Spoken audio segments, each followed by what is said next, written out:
Olá, queridos, graça e paz. Quem fala aqui é o pastor Calxange. Eu estou aqui para apresentar a primeira edição do programa SPA Conscientizar. SPA é o Servido por Amor da Igreja Verbo da Vida de Campo Grande. E eu estou aqui com pessoas muito especiais que vão ajudar a gente a compreender um pouco sobre o autismo, entender um pouco como a gente pode lidar com o transtorno do autismo, o transtorno do espectro autismo. E a gente vai aprender, eu vou aprender junto com vocês muita coisa sobre isso. Eu tenho aqui convidados muito especiais, vou pedir para eles se apresentarem, por favor. Eu sou Alexandra, sou casada com um pastor de crianças. Desde então me interessei pelo assunto, né? Não somente pela necessidade, mas sim porque entendia que existe um chamado sobre a minha vida para atuar na igreja dessa forma, acolhendo famílias, acolhendo crianças, tornando mais leve esse tempo. Amém. Amém. Eu sou Flávia, sou mãe atípica, né? A maternidade atípica chegou um pouco tardia na minha vida, eu já tenho uma filha, Manu, e o Rafa chegou depois. Sou casada com o pastor Alex, ele é pastor auxiliar lá na nossa igreja. E a Manu já com 20 anos. Já está com 20 anos, fez agora, dia 14 de abril, ela fez 20 anos. E eu tive o Rafa com 43 anos. E ele foi o que abriu a porta para eu entender desse universo, né?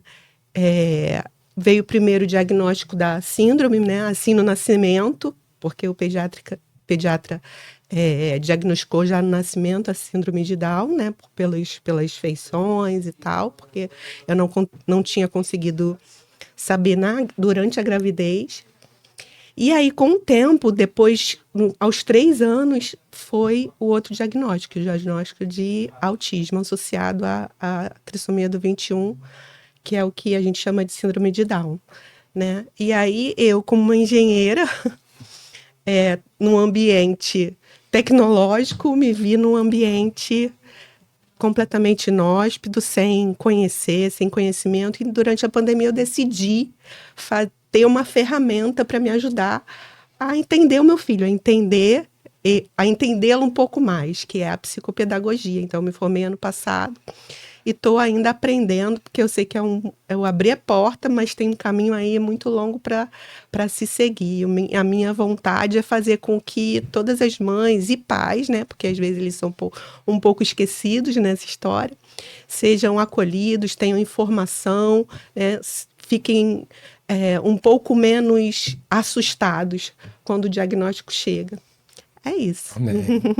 E a Renata? Eu sou Renata, sou pediatra, sou pós-graduanda em transtorno do espectro autista, sou mãe atípica do Juan, que tem 3 anos, e vim aqui ajudar, né, a levar uma conscientização, uma democratização a respeito do autismo, que eu entendo que quanto mais informações a gente passar para esses pais ou para essas pessoas que cuidam de famílias atípicas, vamos colocar assim, não esquecendo dos pais, melhor a gente tem essa inclusão dentro da sociedade. Pronto. E então vamos começar, a gente vai trazer aqui a base. A gente crê mesmo de verdade, como a palavra diz, que o conhecimento liberta, né? E óbvio que a gente usa isso muito relacionado ao conhecimento da palavra de Deus. Ela é a fonte de tudo para nós. Mas nós não ignoramos a ciência, nós não ignoramos a sabedoria que o homem recebeu de Deus também. E eu creio que seja importante a gente entender que um trabalho como esse é um trabalho que leva conhecimento e que vai libertar pessoas.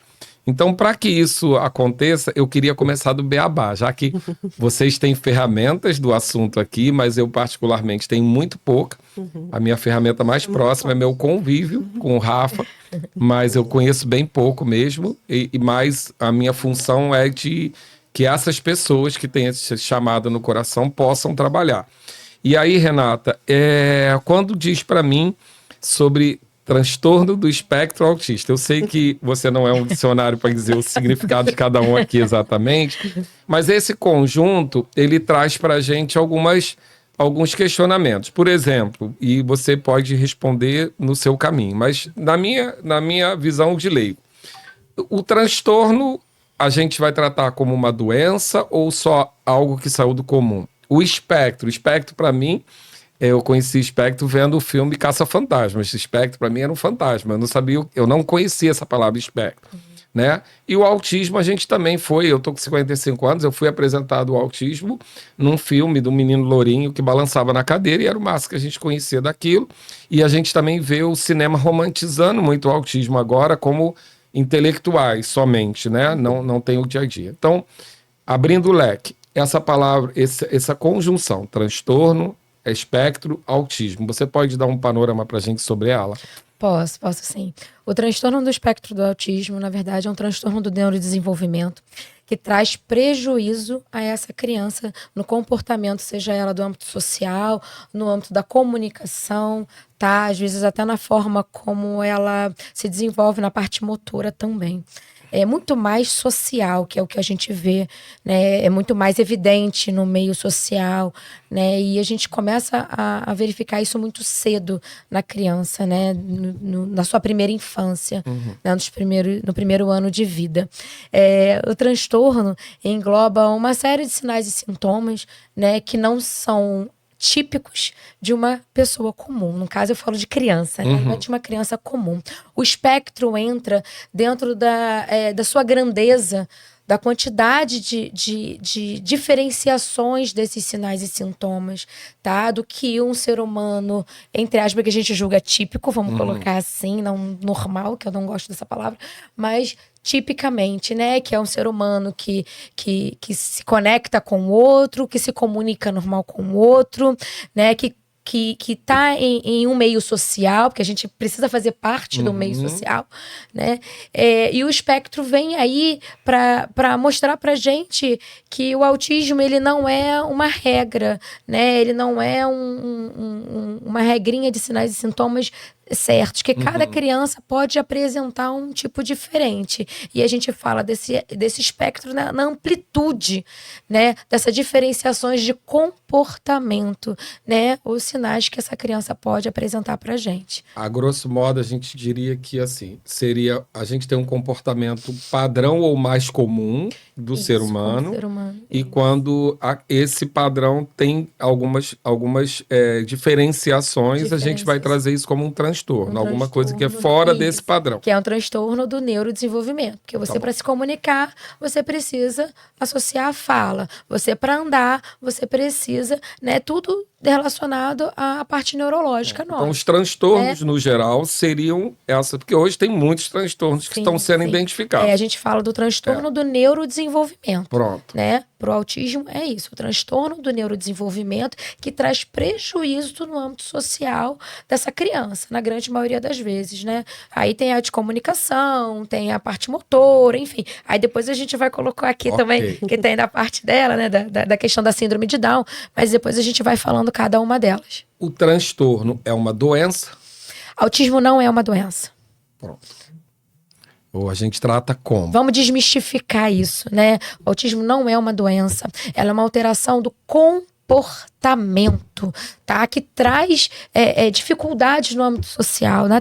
Quando a gente diz de prejuízo, né, no âmbito social, a gente fala de uma criança que não consegue se relacionar com a outra, se comunicar com a outra. Isso é o prejuízo. Quando a gente fala prejuízo, de repente as pessoas podem não entender muito bem, mas é isso, né? É aquela criança que não olha no olho, aquela criança que não chega, deixa eu ver o que você está fazendo aí, deixa eu ver o que você está... Ela não traz esse tipo de... A gente pode dizer, então, que é o desafio desse relacionamento. Isso, é prejuízo, já lembra de sinistro, né?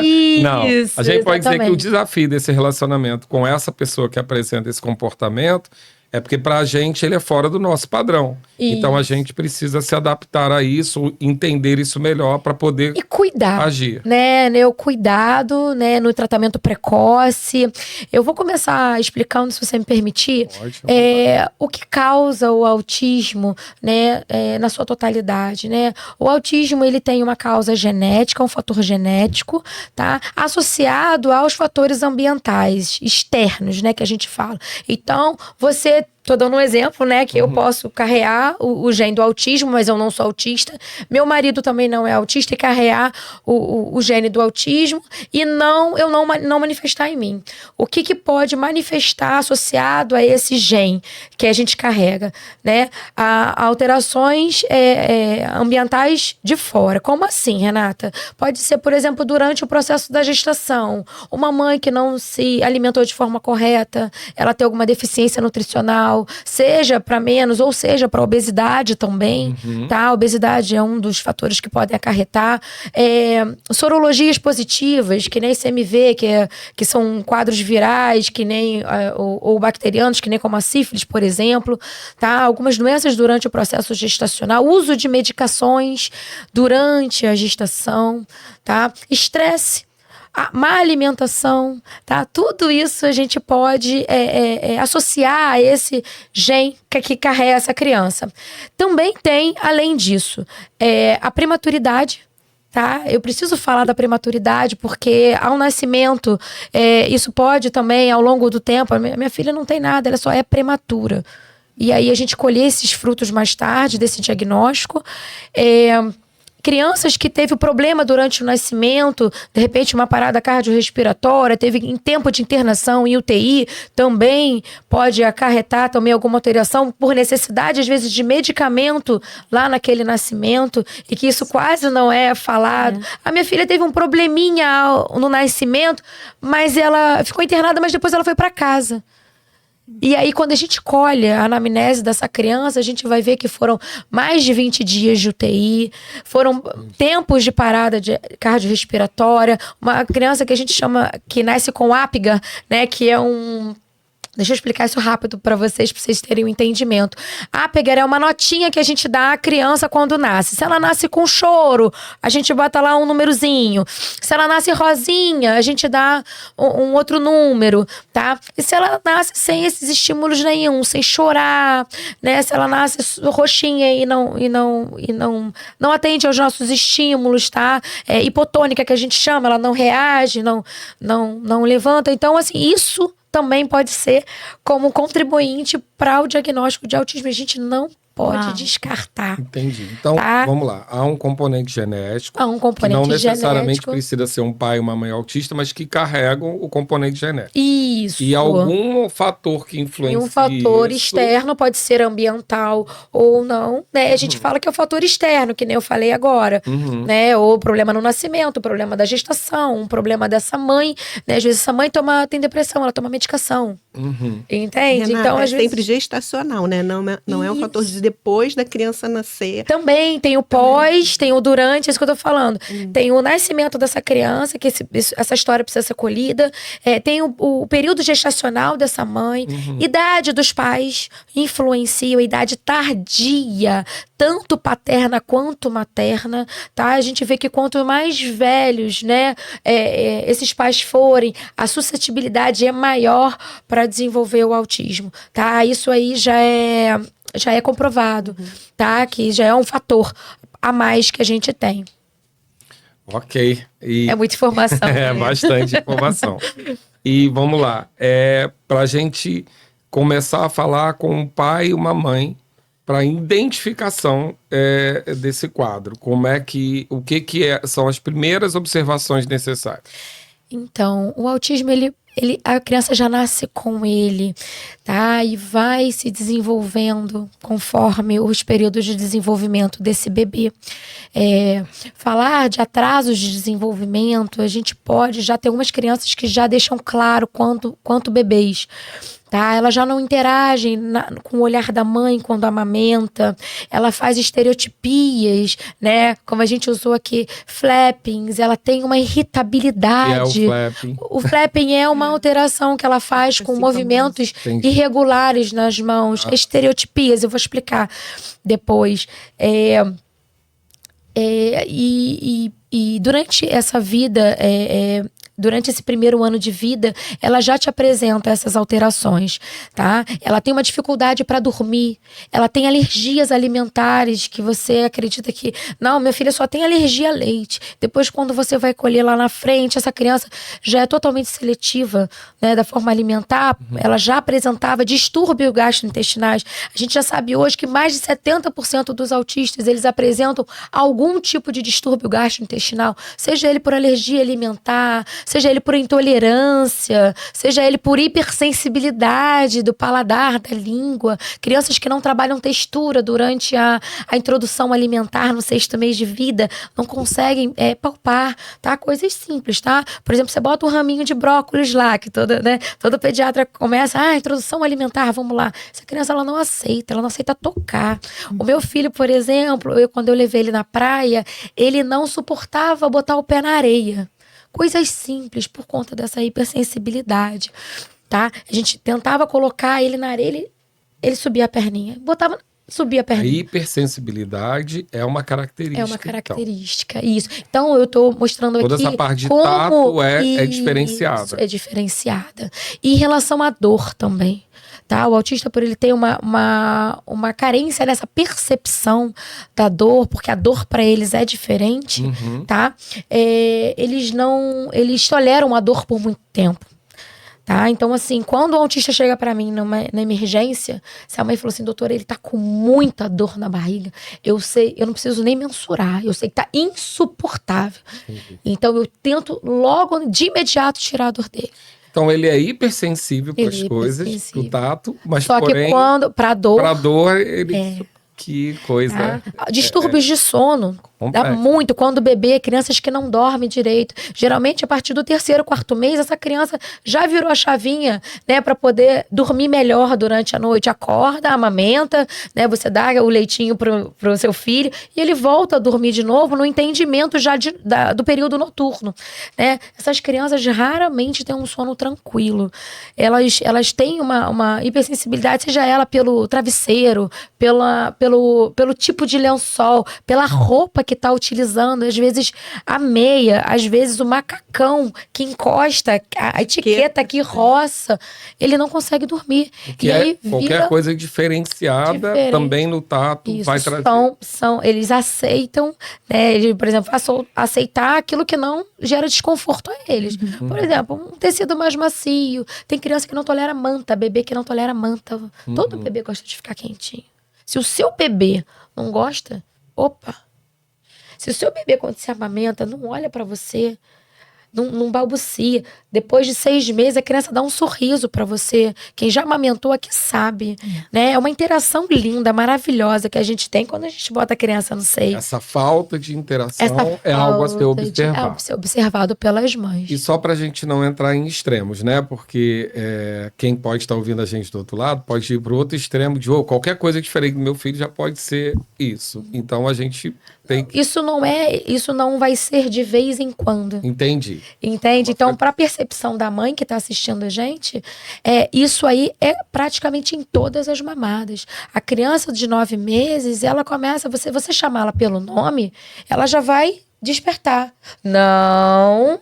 Ela, quando engatinha, você fala, não pode. Aí ela senta, olha pra você e já entende, ela ouve. Essa interação é o aspecto mais importante. Isso. Eu tô falando de bebês aqui, né? Claro. Depois a gente começa a identificação.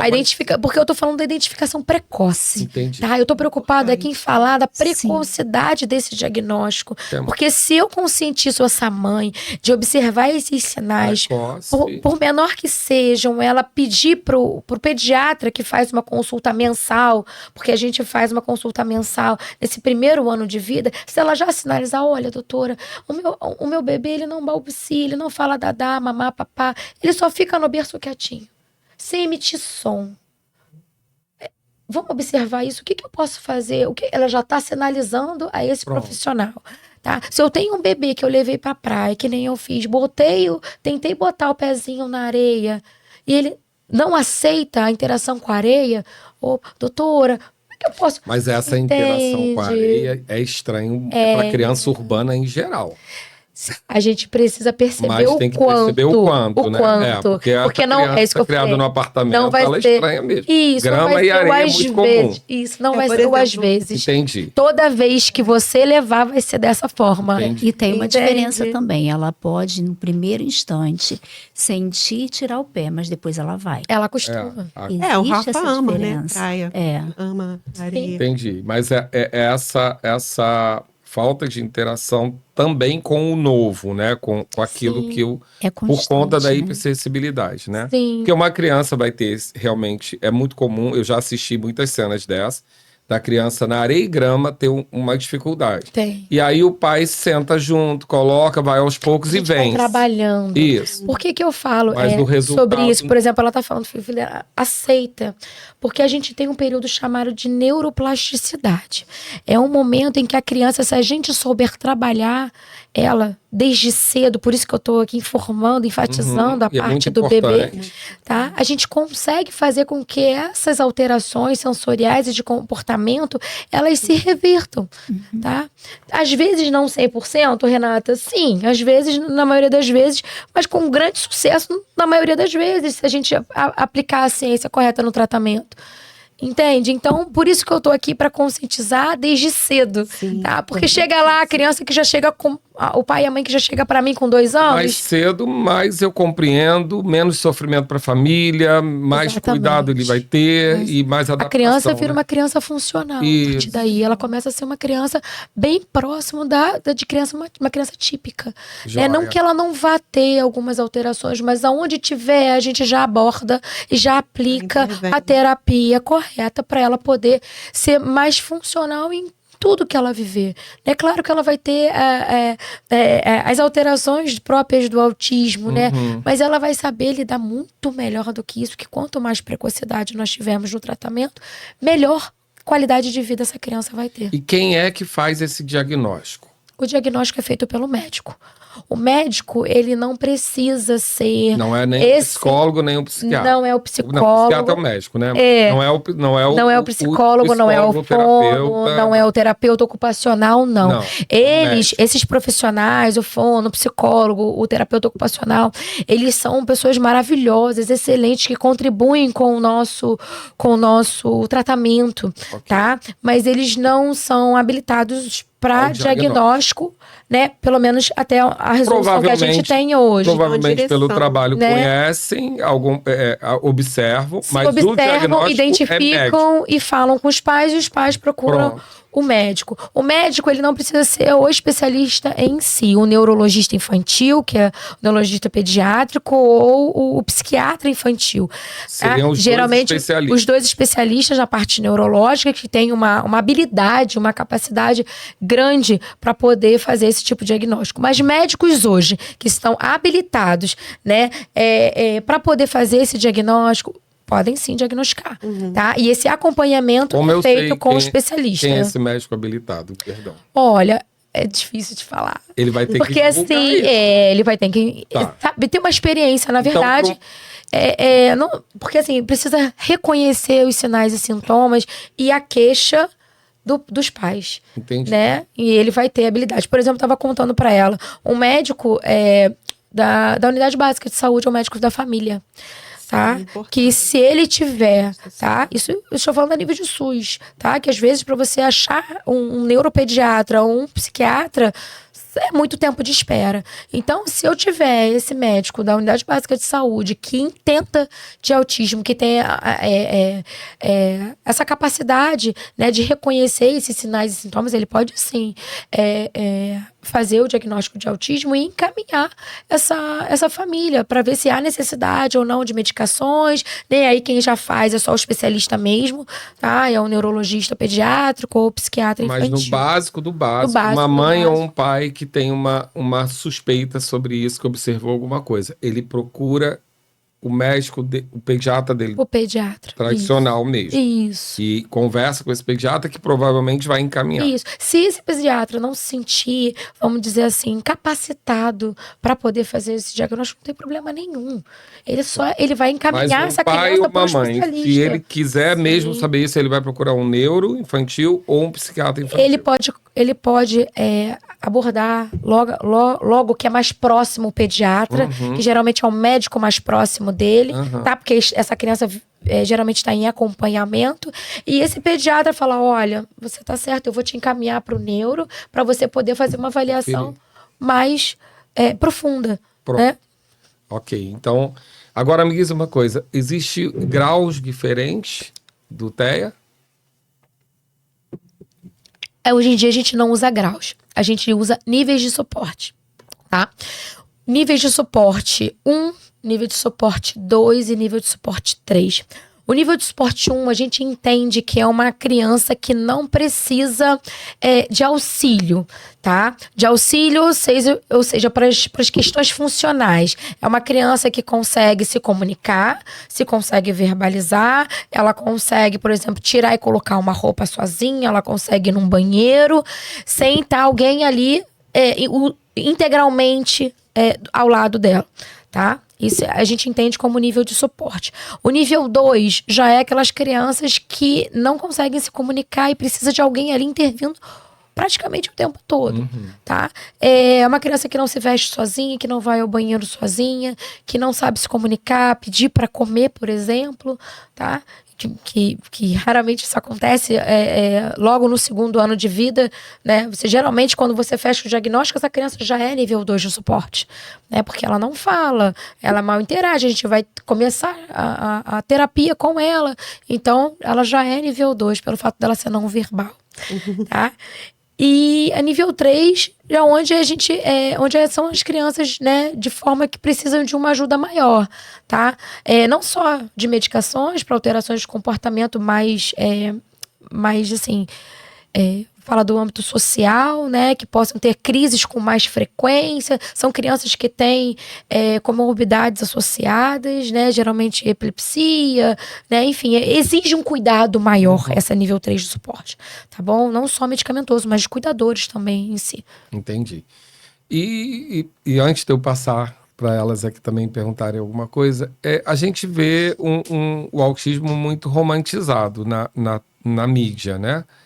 Na realidade, quando a mídia mostra o autismo, ela mostra sempre alguém intelectualmente com privilégio intelectual, alguém que tem comportamentos estranhos pra gente, mas que tem um nível intelectual mais alto. Esse romantizado que a gente vê na mídia, como é na vida real? Vamos lá, agora eu vou pedir ajuda. No meu ponto de vista, eu vou falar como mãe agora, tá? Não existe zero romantização do autismo. O autismo tá aí, é cada dia mais crescente. Hoje eu vou falar pelo CDC, que é onde a gente vê uma avaliação, né, lá de fora, que o autismo tá a cada nascimento, a cada 36 crianças que nascem, uma é autista. Então a gente tá com muito autismo. Então a gente jamais... Aumentou o diagnóstico ou aumentou realmente Aumentou o diagnóstico, aumentou a informação, mas aumentou também, devido também, lembra que eu te falei dos fatores externos, a gente também aumentou a quantidade de crianças. Existem outros fatores que não foram abordados, não são fechados cientificamente para que a gente possa estar falando, que estão influenciando, né, nesse diagnóstico, mas cresceu bastante. Mas o leque que você abriu aí no início já é bem significativo. E hoje a conscientização das pessoas com autismo, a gente fecha o diagnóstico mais cedo. Então, se tem mais autistas também por conta da informação. Mas essa maternidade tardia, que é uma questão cultural, né, mais recente, mais moderna, a questão do estresse, que a gente não tem como viver nesse mundo hoje sem o estresse. Então, tudo isso hoje está acentuado para que possa a gente ter mais. Aí, eu só quero confirmar a mesma pergunta. A gente aumentou o número de pessoas com autismo, de crianças com autismo, ou a gente aumentou o diagnóstico, já tinha muito e a gente não sabia? Pelo CDC, sim. Aumentou, sim. Que antes era 1 para 44 e isso foi diminuindo, tá? De 1 para 36. Aumentou, sim. Alguma ligação com o uso que a gente tem hoje de tela, aparelhos eletrônicos, isso tem alguma coisa a ver? Não causa autismo. Autismo já nasce com. Vamos deixar claro Não, isso. mas é muito para nossa vida moderna, para os pais, para a mãe, isso não altera. Não é um Não. comportamento, não é algo externo que pudesse afetar. Não, eu vou falar da tela mais pra frente. Tá. A tela, ela altera, piora o comportamento da criança, prejudica o comportamento, mas não é ela que causa autismo, não é a tela que causa o Pronto. TDAH. Eu vou explicar isso Joia. mais pra frente. Tá bom. Tá? Voltando à pergunta da romantização, tá? Uma mãe atípica, eu acho que assim, você fala de romantização, ela vai chorar junto, porque assim, é muito sofrido, Sim. tá? Para uma mãe que idealizou uma gestação, que espera um bebê e você ter um diagnóstico de autismo. A verdade é essa, é Mas- dolorido. Tá? É muito que para você levar o seu filho numa farmácia, para uma mãe é um evento. É. Tá? Porque a criança, ela não para quieta, a criança, ela faz crise, ela se joga no chão e as pessoas olham com um olhar de julgamento para aquela mãe, como se a criança fosse uma criança pirracenta, mal educada, né? E aí você não grita com a criança, você não bate na criança porque você sabe o que está acontecendo, né? Porque a criança está num momento de crise, você acolhe e aquela mãe tem vontade de quê? De voltar para casa. Entendi. De voltar pra casa. Ela não Então- consegue ir a um restaurante, ela não consegue. Eu tô falando de coisas simples, tá? Coisas simples no dia a dia, até como ir à igreja, tá? Tem pais hoje que não vão à igreja por conta que tem gente que não sabe o que é ter uma criança típica. Verdade. Meu Por isso Deus, que a ela se identificação isola é tão socialmente. importante. Isso, ela se Identificar isola que a criança, socialmente. identificar com símbolos que as pessoas possam perceber, Sim. é bem importante, então. Eu bato aqui na tecla, se desculpa aqui que meu coração arde quando eu falo já sobre percebi isso. a paixão. Não tem como. É. Porque o olhar de julgamento é muito grande. Sim. E as pessoas não têm um entendimento.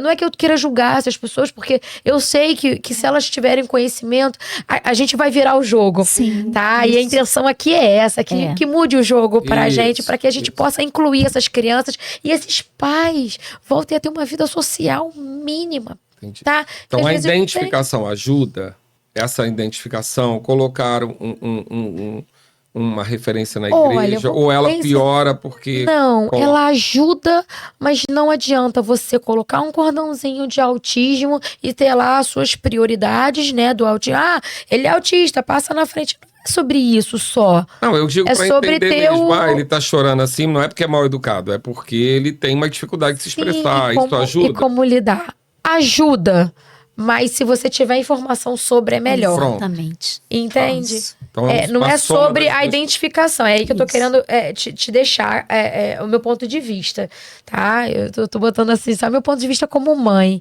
tá? Nessa hora, esquece a médica.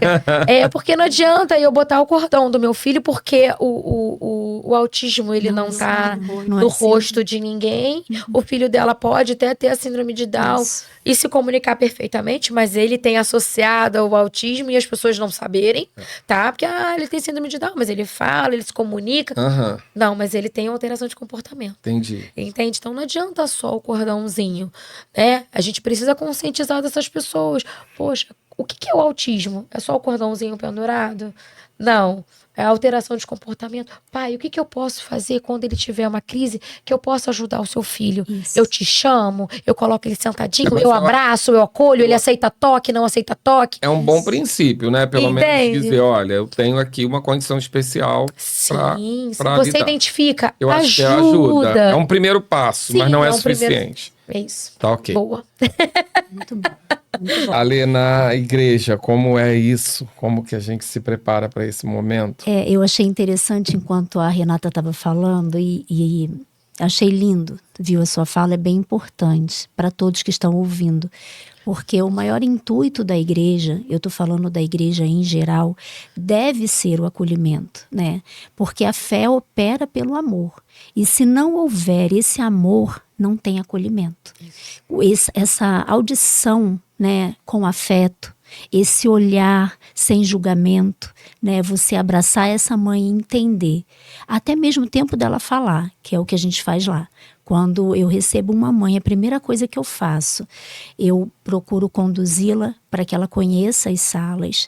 E aí, quando ela vem, claro que por esse tempo todo que eu trabalho com criança, eu consigo observar, né, ter essa observação, e aí eu já consigo compreender que a criança tem uma necessidade específica e que, por isso, eu preciso ter um tempo a mais com essa mãe para entender como nós vamos receber a criança. Porque o acolhimento, a família, tem que ser por completo.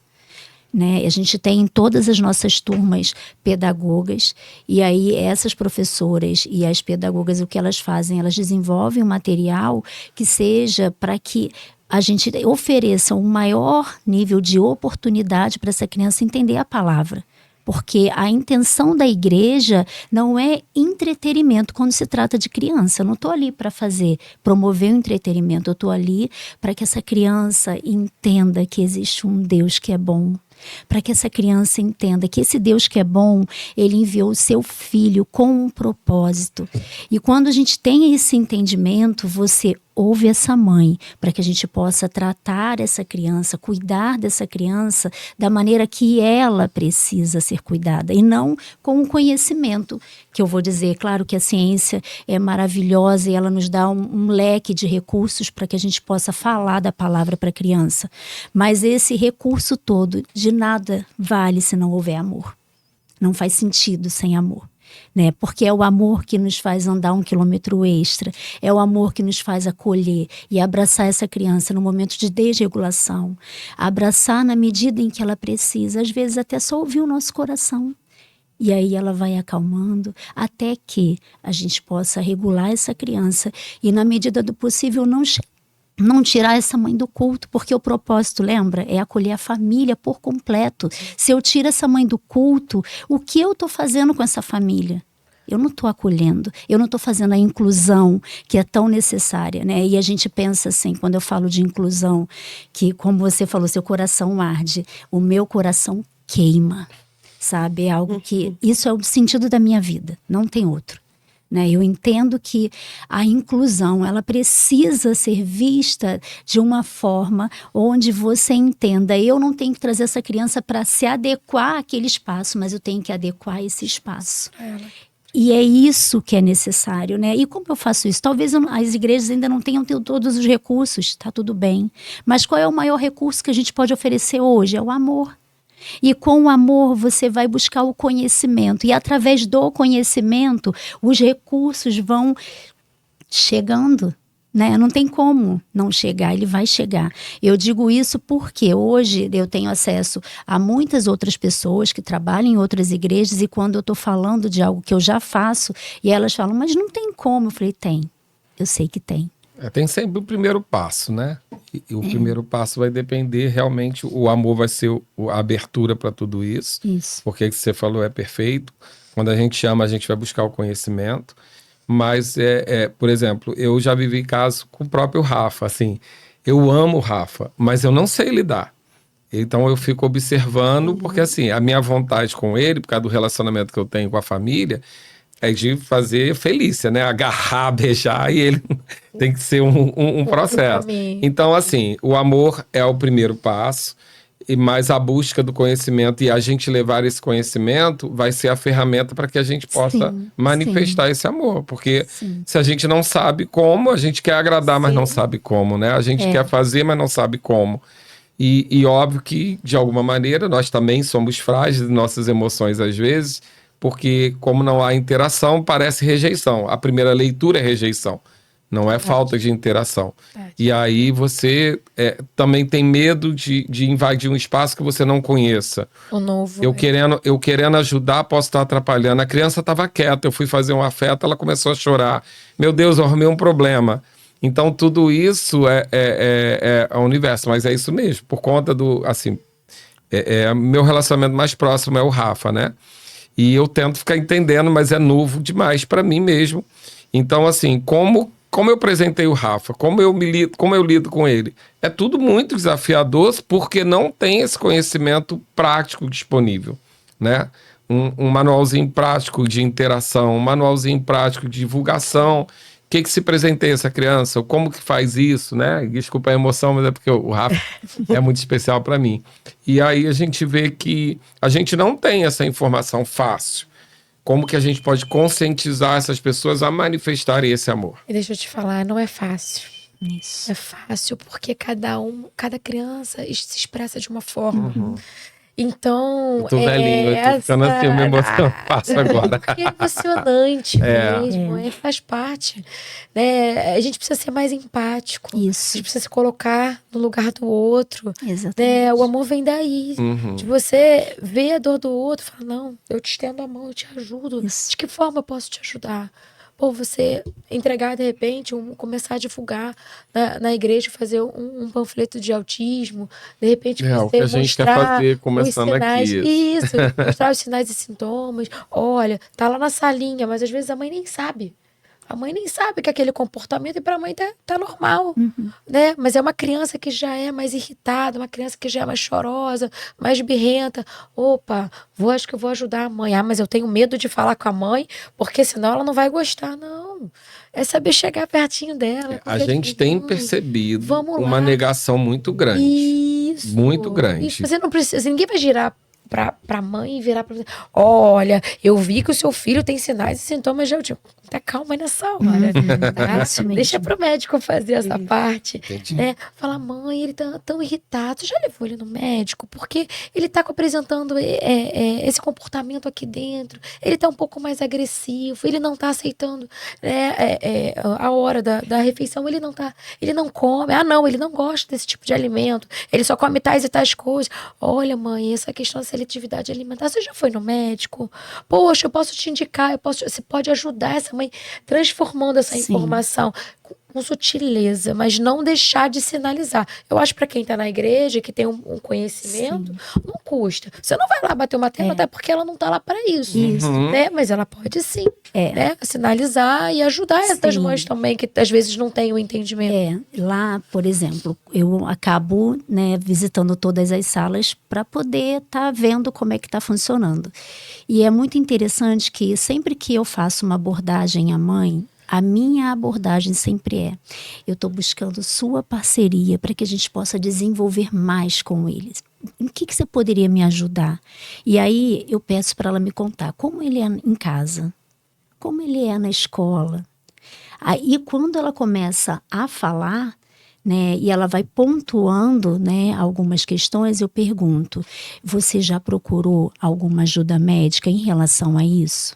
Eu tive já casos de uma mãe, um caso específico de uma mãe, onde ela falou que tirou da escola, foram 3 escolas. E aí eu perguntei, será que não valeria a pena você buscar mais informação acerca disso que está sendo dito? E ela ouviu isso de uma outra forma, porque todas as abordagens na escola foi, olha, seu filho é autista. E você imagina, como você mesmo falou, nenhuma mãe, eu vou falar um pouco mais, coloca a mão na barriga e diz, eu queria tanto ter um filho autista. Não. Ninguém fala isso. Todo mundo já crê que você vai ter um filho que vai desenvolver e aí você receber, por assim dizer, uma informação de alguém que nem teria base para falar dessa forma. Sim. E então eu não falo, eu só sinalizo e peço, me ajuda, assim que você for, me dá esse feedback.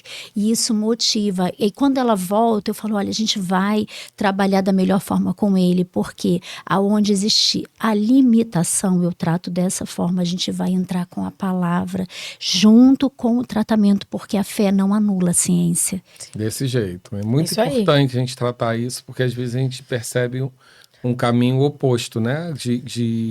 Não, a minha fé negligencia a ciência. Não, a gente está todo mundo mesmo lá trabalhando junto. De maneira nenhuma. Porque na realidade... Tem que conforme a lei dos homens, né? E a lei de Deus. Não vai quebrar princípios, né? Exatamente. A gente tem que andar juntamente com a ciência. Sim. Né? Claro que o Senhor, Deus, faz o sobrenatural. Aquilo que a ciência não pode fazer. Ele é o Deus do milagre. Sim. Mas enquanto esse milagre não vem, cabe a nós, né? Irmos caminhando nas nossas pernas aquilo que a gente tem, com aquilo que Deus nos deu habilidades, né, para poder... Ou até para o milagre vir, porque é muito importante que você conheça aquilo que é o seu desafio. Porque eu não posso exercer uma fé para algo que eu não sei que é um desafio para mim. Eu posso achar que aquilo, eu vou viver com aquilo. Então é importante a gente entender... Bom, um diagnóstico, particularmente, isso é uma opinião bem pessoal, tá? Não é uma doutrina. Mas um diagnóstico, que eu sei o nome, meu Deus, me facilita entender que o nome de Jesus é sobre todo nome. Agora eu Isso. tenho um nome. Então eu vou tratar, não vou. Eu tenho que tomar o cuidado do equilíbrio. A nossa busca é sempre pelo equilíbrio, né? Porque eu não posso ter um diagnóstico e colocar todo o pacote como meu inimigo. Não é assim. Eu tenho que entender, olha, o diagnóstico natural é esse, e eu vou entender o que eu creio, e eu vou trabalhar junto para aquilo. É isso. Com todas as possibilidades que eu tenho É isso. de fazer aquilo. É isso. Mas eu quero só ouvir da Flávia, porque a Flávia ela tem um duplo diagnóstico, né? Pode-se dizer, bem desafiador. E eu digo, contudo, a gente não vai ter como entrar nessa pauta hoje, mas ainda assim, diante da circunstância, ela tem um privilégio de poder cuidar desse filho, porque tem o apoio do marido para prover a casa para que ela possa cuidar do filho. A gente sabe que não é a realidade de muitas pessoas, mas isso a gente tem um outro trabalho que se Sim. chama Cuidando de Quem Cuida. Hoje é o SPA Conscientizar, Sim. e a gente tem o SPA Cuidando de Quem Cuida, que um dia a gente vai falar só sobre as pessoas que fazem isso. Mas eu queria que a Flávia desse um parecer sobre como foi viver esse desafio duplo, né? Então, o primeiro desafio, que foi a trissomia, né, do 21, a síndrome de Down, na verdade, durante a gravidez eu tinha aquela suspeita, né? É uma suspeita na translucência local, que deu 2,5. A médica sempre, a minha ginecologista, ela foi bem humana. Ela conversou bastante comigo, ligou para mim, conversou 1 hora comigo, né, para me acalmar e tal. E eu passei durante a gravidez, assim, nessa dúvida, né? E aí, quando ele nasceu ainda com a dúvida. Porque quando eu nasci, eu tive essa dúvida por conta dos meus olhos, né? O meu formato do meu rosto, né? Minha mãe tinha tido uma filha com síndrome de Down antes de mim. Então, assim, eu fiquei com tudo aquilo na cabeça, porque você é bombardeado, né? Com muita informação. E aí eu me lembro de sentada lá na cama do hospital, olhando o pezinho, porque a síndrome de Down tem aquele pezinho, a mãozinha diferente, né? E eu olhando, eu falei assim, meu Deus, será que é? Será que é? E ele até hoje é bastante hipotônico, né? Ele não pegou meu peito, era aquela coisa assim, de eu ter que acordar ele para mamar, porque ele não acordava. Se deixasse, ele dormia, sem parar, né? E aí, eu fui buscando informações, né? Porque eu acho que é toda cabeça de mãe é assim, né? Sim. Fui buscando informações. Só que aí, depois de um tempo, durante, né, os 2 primeiros anos, assim, eu fui notando que tinha mais alguma coisa diferente, né? E aí, eu comecei a fazer as terapias com ele, até uma coisa que eu queria de você, né? Qual que você indicaria a princípio para as pessoas, porque no meu coração eu vejo muitas mães que não têm nenhum acesso. Né? Elas não têm. Eu vejo mães onde o Rafa faz terapia que são bancadas, né, por ONGs, né, que são pessoas que não têm acesso, são famílias e mães que os pais foram embora. Né? Muito comum, por sinal. É muito comum que os pais foram embora e que elas têm que correr atrás de fazer a terapia dos filhos. E até entra esse assunto da tela também, porque como uma mãe que está lá correndo atrás e que tem que fazer almoço, cuidar da casa, e tem que deixar a tela em algum momento para o filho para poder cuidar, conseguir fazer todas as outras coisas, né? E aí eu comecei a perceber no Rafa, junto com as outras crianças que são síndrome de Down, que já falavam, já interagiam, né? O Rafa, se eu for num parquinho com ele, ele vai ficar ali sentado do meu lado. E se eu não for com ele no escorregador, ele não vai. Se eu não for com ele no balanço, ele não vai, entendeu? A areia foi porque foi desde pequenininho. Então, hoje ele já ama, porque, né, foi desde pequenininho. Uma outra coisa que eu reparei também, porque ele tem e que é algo que eu estou crendo que se acabe de uma vez, que é crise de laringite estridulose durante a madrugada, que a gente tem que correr para emergência, porque essa última agora ficou com a mão roxinha e tem que entrar no oxigênio para conseguir voltar a respirar. E aí a minha médica explicou que como ele é muito hipotônico, devido à anatomia dele. Os cíliozinhos que colocam Um pouco pra um pouco fora. pra fora, tem uma dificuldade por É um conta da universo, né? Não é só, É. só o comportamento, é um universo. E tem dificuldade de botar pra fora, tal. E ela me explicou e tal. E aí eu fui entendendo.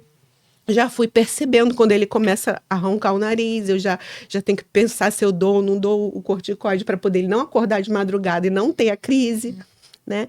E aí quando ele fez uns 3 anos, eu comecei a reparar, né? E aí eu vi, gente, tem alguma coisa errada, entendeu? Porque as outras crianças acima estão brincando com as outras crianças. Estão falando menos, mas fala alguma coisa, meu filho não fala nada, entendeu? Fala no máximo agora papá, mamá, entendeu? Algumas palavrinhas ele solta agora. Começou a se comunicar da maneira dele. Por exemplo, ele quer almoçar, ele tá com fome, ele almoça sentado numa cadeirinha. Ele pega a cadeirinha dele e leva até a mim e diz, é como se ele dissesse assim, ó, tô com fome. Maneira que ele deu pra se comunicar entendeu? com você. E aí, né? E aí, até uma pergunta que eu achei bem interessante no meio dessas aí, que como eles sentem, como eles comunicam o amor, né? Será que eles sentem o amor? Eles sentem o amor.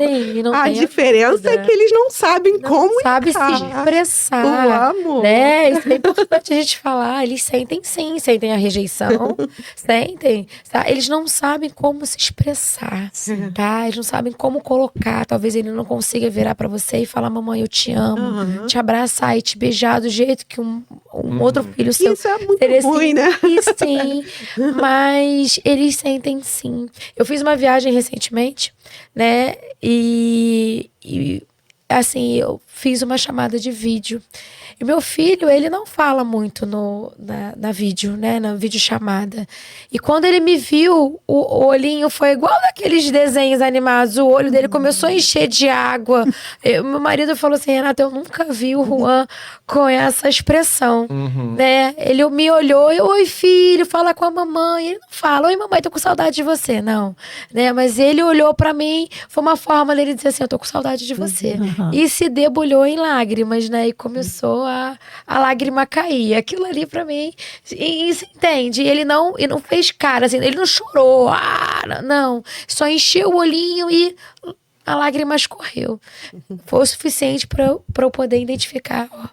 Tá com saudade de mim. Tá sentindo falta. Nos nossos minutos finais aqui que nós temos já, porque a gente realmente é um leque, né? E a gente vai tentar fazer um ping-pong aqui um pouco mais, só pra gente entender. Uma pessoa que está nos ouvindo hoje e ela gostaria de ter essa interação.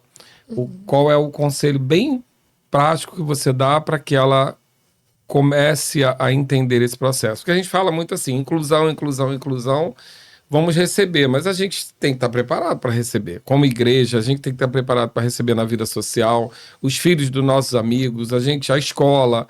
Mas assim, aí se a gente for para o mundo ideal, né, aí fica tudo muito caro também. Nem sempre uma igreja tem condição de se preparar para tudo, né? Então nem sempre uma escola tem.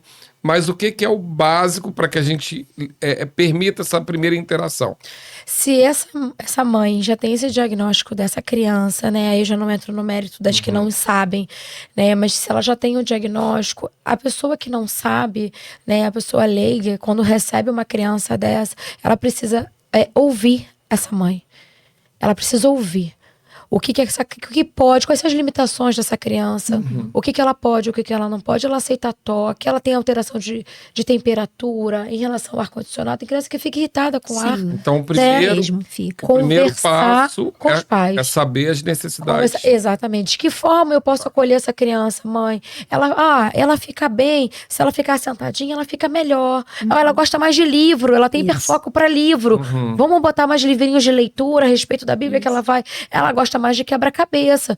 Você tá entendendo? Mas eu preciso conhecer isso tudo. Se você gosta de toque, se não gosta de toque. Você tem que conversar com os pais dessa criança. Tem que ter. Antes de você assumir essa criança, antes de chegar lá com a mãozinha. Não, assumir que eu digo assim, às vezes olhar por um tempo até pra essa mãe poder, às vezes, ir no banheiro. Entendi. Tá? Entende? Mas, por exemplo, eu tô aqui numa sala de espera e tem uma criança dessa, a gente tá naquela sala pequena, quer interagir.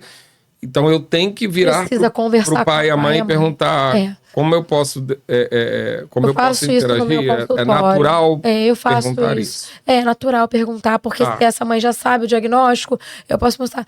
Ela aceita toque?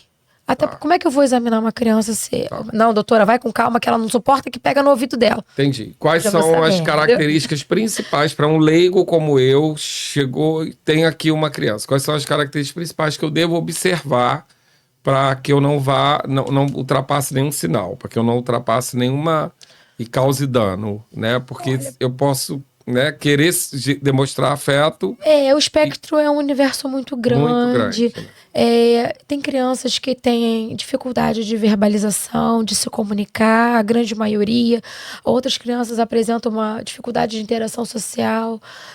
Outras crianças, elas têm uma necessidade de estar próximas às outras.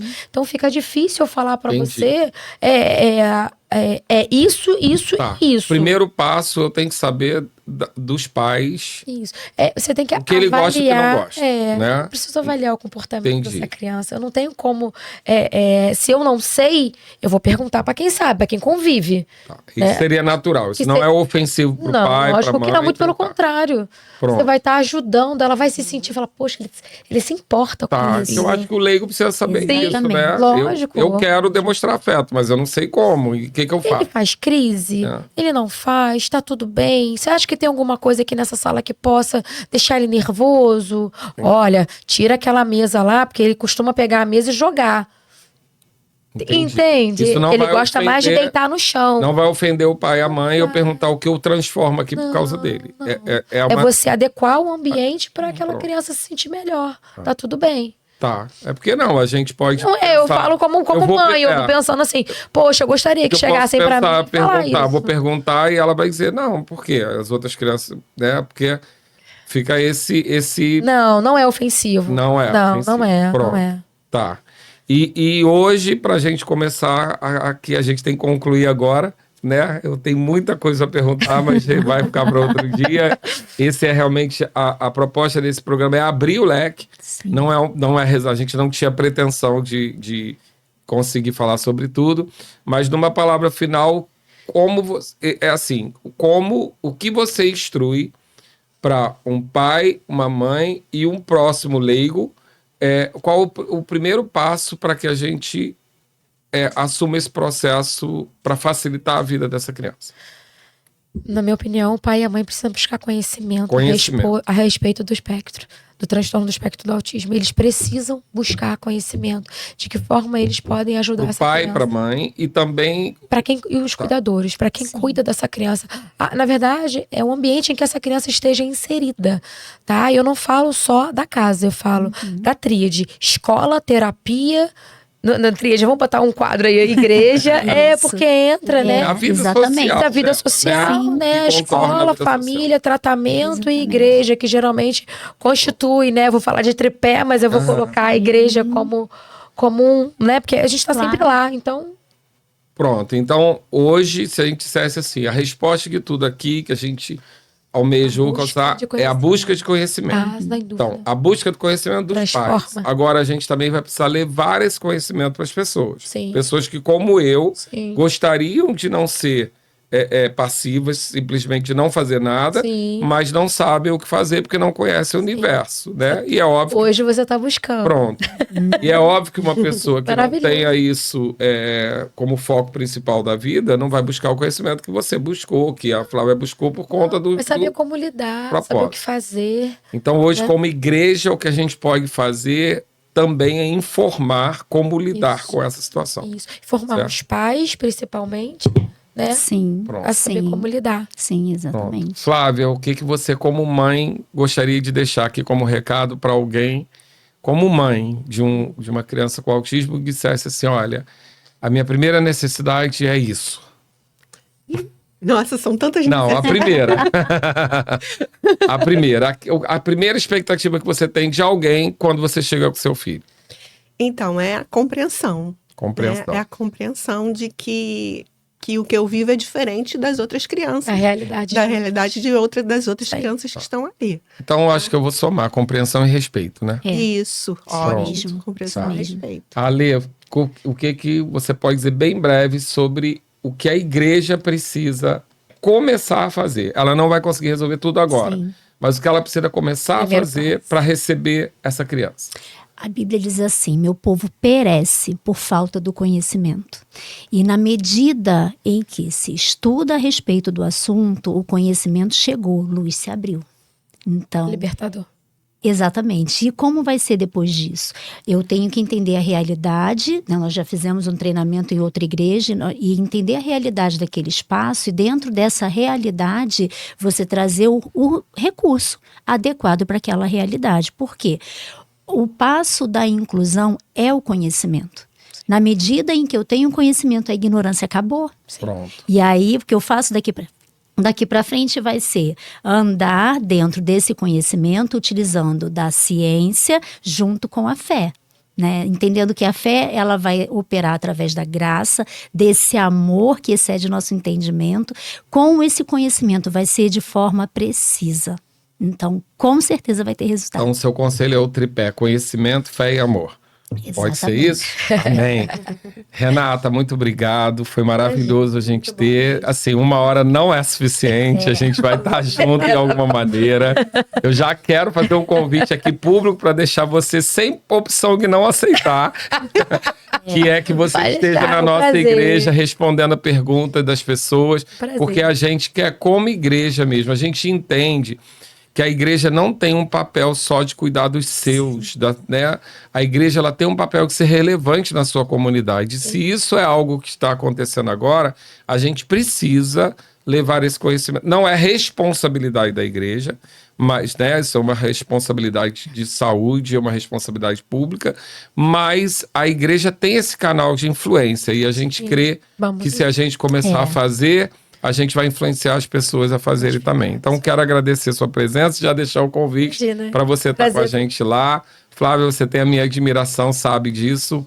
Realmente, Flávia vive um duplo desafio. E também a admiração que eu tenho pela vida da Alê, porque, assim, ela, na realidade, se eu estou aqui hoje, é contagiado por esse chamado dela, porque ela sempre vai injetando na minha vida essa atenção. Porque um pastor, ele tem todo tipo de ovelha, né? Sim. E ele não tem a pretensão de salvar o mundo todo com todas as questões. Mas eu creio que cada igreja vai recebendo uma informação daquilo que Deus vai confiar a você. Deus dá a indicação, a inclinação, a compaixão e vai dar a ferramenta. Direção. Então, se eu posso aqui como pastor deixar também, fechar com uma indicação, é que assim, a gente crê de verdade nisso, que quando Deus dá a visão, ele dá a provisão. Amém. E aí eu, a grosso modo, costumo dizer na minha igreja que quando a gente vê a teia, Deus dá a vassoura para a gente tirar a teia.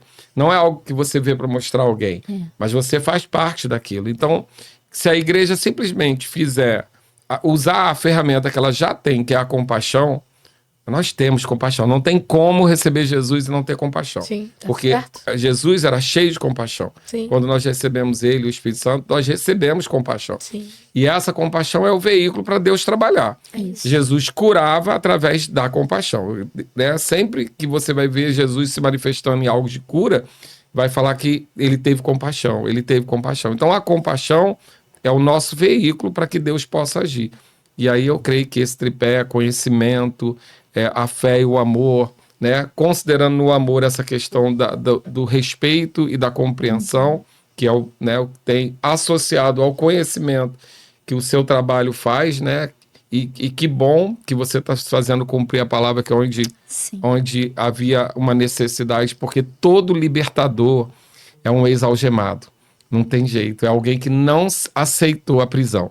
E aí ele se liberta e quer libertar todo mundo. Então, nós estamos aqui nesse barco. Obrigado pela sua participação. Obrigado a participação Pelo de lindo todos. trabalho. E você que está nos assistindo, a gente quer muito que você busque mais outras formas de conhecimento. Vai ser importante demais você entender que a sua vida pode influenciar pessoas através do amor de Deus que você carrega. Até o próximo podcast, onde a gente vai estar tratando também sobre as pessoas que cuidam dessas que precisam de cuidado. Amém? Nós falamos aqui do Verbo da Vida Campo Grande. Esse é o projeto SPA Conscientizar. A nossa função aqui não é esgotar o assunto, mas é instigar você a conhecer mais como você pode manifestar o amor de Deus na vida de outras pessoas. Até a próxima.